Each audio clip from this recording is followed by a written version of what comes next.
ತುಂಬಾ ಜನ ಕೇಳ್ಬೋದು. ನನ್ನ ಪ್ರಕಾರ KTM ಬಂದು ಬಜಾಜ್ ಅವ್ರಿಗೆ ಸಿಸ್ಟರ್ ಕಂಪ್ನಿ ಅಲ್ವಾ, 70% ಅವರೇ ಈಗ ಅಕ್ವೈರ್ ಮಾಡ್ಕೊಂಡಿರೋದ್ರಿಂದ ನಮಗೆ KTM ಗಾಡಿಗಳು ಕೂಡ ಕಮ್ಮಿ ಪ್ರೈಸ್ ಕೊಡ್ಬೋದಿತ್ತು. ಅವರು ಯಾಕೆ ಕೊಡ್ತಾ ಇಲ್ಲ ಅಂತ ನೀವು ಕೇಳ್ಬೋದು. ಬಟ್ ಪ್ರೊಡಕ್ಷನ್ ಮಾಡೋದು ಬಜಾಜ್ ಅವರೇ ಆದ್ರೂ ಬಟ್ ಕ್ವಾಲಿಟಿನ ಬಂದು KTM ಅವರೇ ಡಿಸೈಡ್ ಮಾಡುವಂಥದ್ದು. ಕ್ವಾಲಿಟಿನ ಕೊಡೋದಕ್ಕೆ ಪ್ರೈಸ್ ಇನ್ಕ್ರೀಸ್ ಮಾಡಲೇಬೇಕಾಗುತ್ತೆ, ಯಾಕಂದ್ರೆ ಗಾಡಿಲಿರೋಂಥ ಕ್ವಾಲಿಟಿ ಆ ಲೆವೆಲ್ಗಿದೆ. ಇನ್ನು ಫೀಲ್ ಬೇಕು ಬ್ರದರ್, ಅರ್ಥ ಮಾಡ್ಕೊಳ್ಳಿ. ಎಷ್ಟತಿ ಹೇಳೋದು ಫೀಲ್ ಬೇಕು. ಎಲ್ಲ ನೀವು ಕಟ್ಟಿದ ಹೆಸರು, ಎಲ್ಲ ನೀವು ಕೊಟ್ಟ ಆಸ್ತಿ, ಎಲ್ಲ ನೀವು ಕೊಟ್ಟಂತ ಕರುಣೆ. ಈ ಕೈ ಕರ್ನಾಟಕದ ಆಸ್ತಿ. ಮುಷ್ಟಿ ಮಾಡಿ ಹೊಡೆದ್ರೆ ಮತ್ತೆ ಎದ್ದು ಬಂದಿದ್ದು ಚರಿತ್ರೆ. ಯಾರಾದ್ರೂ ತಪ್ಪು ಮಾಡಿ ಕಂಡ್ರೆ ಶಿಕ್ಷೆ ಕೊಡಂತ ಗಂಡಸು ಕಣ ನಾನು. ನಾನು ಡೌಟೇ ಕಣಿಲ್ಲ ಕಣ.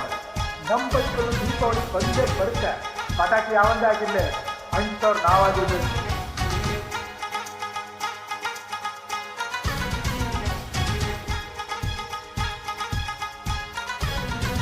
ಎಲ್ರಿಗೂ ನಮಸ್ಕಾರ. ಎಲ್ರು ಹೇಗಿದ್ದೀರಾ? ಐ ಹೋಪ್ ಎಲ್ಲರೂ ಕೂಡ ಚೆನ್ನಾಗಿದ್ದೀರಾ ಅಂತ ಅನ್ಕೊಂಡಿದ್ದೀನಿ. ನಾನು ನಿಮ್ಮ ಪ್ರಶು ಕನ್ನಡಿಗ. ಇವತ್ತು ನಮ್ಮ ಮುಂದೆ ಇದೆ the one and only pocket rocket KTM Duke 200 guys. ಬನ್ನಿ ಇನ್ನೇನ್ ತಡ ಮಾಡೋದು, ಕಂಪ್ಲೀಟ್ ಆಗಿ ಗಾಡಿನ ರಿವ್ಯೂ ಮಾಡೋಣ. ಒಂದು ಒಳ್ಳೆ ಬ್ಯೂಟಿಫುಲ್ ಪ್ಲೇಸ್ ಇದೆ, ಒಂದು ಒಳ್ಳೆ ಬ್ಯೂಟಿಫುಲ್ ಗಾಡಿ ಇದೆ. ಇನ್ನು ಗಾಡಿ ಫ್ರಂಟ್ ಇಂದ ನೋಡೋದಕ್ಕಾದ್ರೆ ನಿಮ್ಗೆ ಒಂದು 6 ಪ್ಯಾಕ್ LED ಹೆಡ್ ಲ್ಯಾಂಪ್ ಸಿಗ್ತಾ ಇದೆ, ಮತ್ತೆ ಡೇ ಟೈಮ್ ರನ್ನಿಂಗ್ ಲ್ಯಾಂಪ್ ಕೂಡ ಕೊಟ್ಟಿದ್ದಾನೆ, LED ಇಂಡಿಕೇಟರ್ ಕೂಡ ಕೊಟ್ಟಿದ್ದಾನೆ. ಈ ಗಾಡಿ ನಾನು ನೈಟ್ ಎತ್ಕೊ ಬಂದೆ.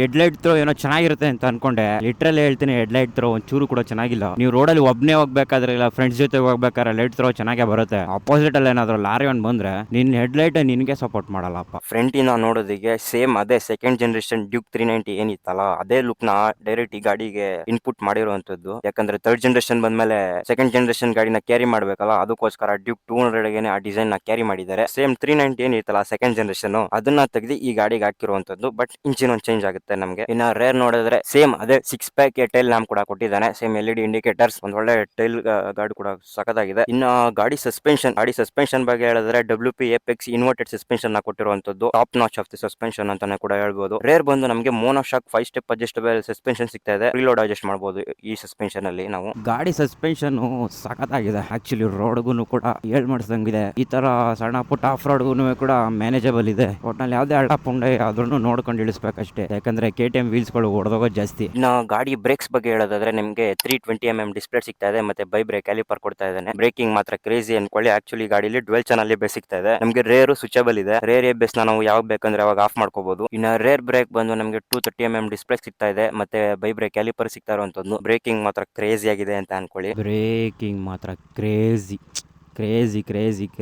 ಬ್ರೇಕಿಂಗ್ ಇದೆ ಗಾಡಿಲಿ. ನೀವ್ ಏನೇ ಹೇಳಿ KTM ಗಾಡಿ ಬ್ರೇಕಿಂಗ್ ನ ಅರ್ಥ ಮಾಡ್ಕೊಂಡ್ಬಿಟ್ರೆ ಗಾಡಿನ ತರ ಆಡಿಸಬಹುದು. ಇನ್ನ ಫ್ರಂಟ್ ಟೈರ್ ನೋಡೋದಾದ್ರೆ ನಮಗೆ 110/70 17 ಇಂಚ್ ವೀಲ್ ಸಿಗ್ತಾ ಇದೆ, ಟ್ಯೂಬ್ಲೆಸ್ ಟೈರ್. ಇನ್ನ ರೇರ್ ಟೈರ್ ನೋಡೋದಾದ್ರೆ ನಮಗೆ 140/60 17 ಇಂಚ್ ವೀಲ್ ಸಿಗ್ತಾ ಇರೋದು, ಎರಡು ಕೂಡ ಟ್ಯೂಬ್ಲೆಸ್ ಟೈರ್. ಗಾಡಿ ಸ್ಟೆಬಿಲಿಟಿ ಮಾತ್ರ ಕ್ರೇಜಿ ಆಗಿದೆ ಅಂತ ಅನ್ಕೊಳ್ಳಿ.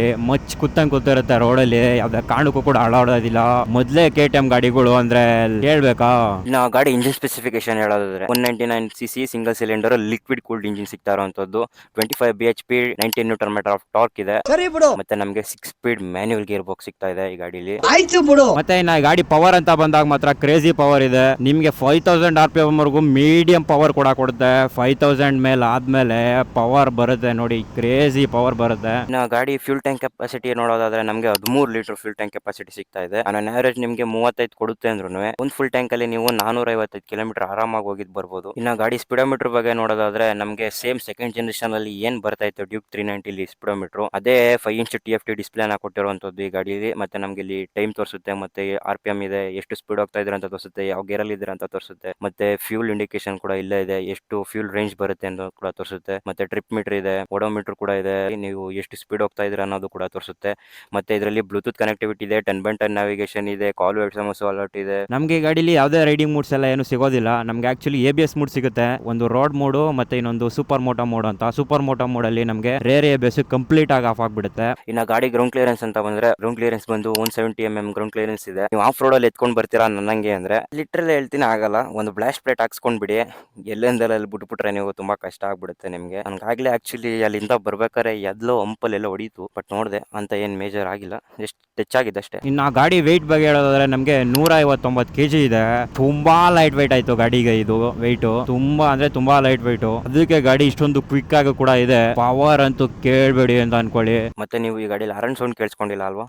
ನಾನು ಹೇಳ್ದೆ ಅಲ್ಲ, ಒಂದ್ ಲೆವೆಲ್ ಲೌಡ್ ಇದೆ. ಇನ್ನ ಗಾಡಿ ಸರ್ವಿಸ್ ಕಾಸ್ಟ್ ಬಗ್ಗೆ ಹೇಳೋದಾದ್ರೆ ನಿಮ್ಗೆ KTM ಅಂದ್ಮೇಲೆ ಸ್ವಲ್ಪ ಎಕ್ಸ್ಪೆನ್ಸಿವ್ ಇದ್ದೇ ಇರುತ್ತೆ. ಆಕ್ಚುಲಿ ಹೇಳ್ಬೇಕಂದ್ರೆ KTM ಅಂದ್ರೇನೆ ಎಕ್ಸ್ಪೆನ್ಸಿವ್. KTM ಗಾಡಿಗಳ ಸರ್ವಿಸ್ ಬಗ್ಗೆ ಅದು ಕೇಳಂಗಿಲ್ಲ. ನಿಮ್ಗೆ ಆರಾಮ 2,000-2,500 ಸಾವಿರ ಅಂತ ಸರ್ವಿಸ್ ಆಗೇ ಆಗುತ್ತೆ ನಿಮ್ಗೆ. ಗಾಡಿ ಸೀಟ್ ಹೈಟ್ ಬಗ್ಗೆ ಹೇಳೋದಾದ್ರೆ 822 mm ಸೀಟ್ ಹೈಟ್ ಇದೆ. ಆರಾಮಾಗಿ ನನ್ನಂಗೆ 5'3" ಇದ್ದವರೆಲ್ಲ ಟಿಪ್ ಟೋ ಮಾಡ್ಕೊಂಡು ಆರಾಮಾಗಿ ಓಡಿಸಬಹುದು. 5'4" ಗಿಂತ ಕಮ್ಮಿ ಇದ್ದವರು ಲಿಟರಲಿ ಅವ್ರ ಕಾಲೇ ಎಡಕ್ಸಲ್ಲ.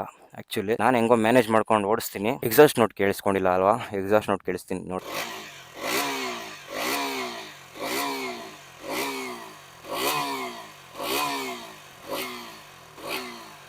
ಕ್ರೇಜಿ ಸೌಂಡ್ ಇದೆ ಮಾತ್ರ ಗಾಡಿಲಿ, ಕ್ರೇಜಿ. ಇನ್ನು ಈ ಗಾಡಿ ಆನ್ ರೋಡ್ ಪ್ರೈಸ್ ಬಗ್ಗೆ ಹೇಳೋದಾದ್ರೆ ನಮಗೆ 2,53,000 ಇದೆ ಆನ್ ರೋಡ್ ಪ್ರೈಸ್. ನಮ್ಮ ಮೈಸೂರಲ್ಲಿ ತಗೊಳ್ಳೋರು ಆರಾಮಾಗಿ ತಗೊಬಹುದು. 2.5 ಲಕ್ಷಕ್ಕೆ ಒಂದು 200cc ಪವರ್ಫುಲ್ KTM ಅಂತ ಗಾಡಿ ಬರ್ತಾ ಇದೆ ಅಂದ್ರೆ ಯಾರು ತಾನೇ ಬಿಡೋದಿಲ್ಲ ಇದಾನೆ, ನೀವೇ ಹೇಳಿ. So guys, I hope you ಎಲ್ಲರೂ ಕೂಡ ವಿಡಿಯೋ ಇಷ್ಟ ಆಗಿದೆ ಅಂತ ಅನ್ಕೊಂಡಿದ್ದೀನಿ. ಲೈಕ್ ಮಾಡಿ, ಶೇರ್ ಮಾಡಿ, ಸಬ್ಸ್ಕ್ರೈಬ್ ಮಾಡಿ ಅಂತ ಹೇಳ್ತಾ right safe and be safe guys and peace. ನಾವು ನಿಮಗೆ ಸಿಗೋಣ ಮುಂದಿನ ವಿಡಿಯೋದಲ್ಲಿ. Until then stay tune, take care, bye. ಒಳ್ಳೆ ಪಾರ್ಕಿಂಗ್ ಐತೆ ನಿಮ್ಗೆ, ಬಿಡು ತಗೋತೀನಿ. ಗಾಡಿ ಚೆನ್ನಾಗೈತೆ, ಹಂಗೆ ಮೇಂಟೈನ್ ಮಾಡ್ಕೋ ಗಾಡಿನ. ಗಾಡಿ ಏನು ಪ್ರಾಬ್ಲಮ್ ಇದ್ದಂಗೆ ನೋಡ್ತೀನಿ.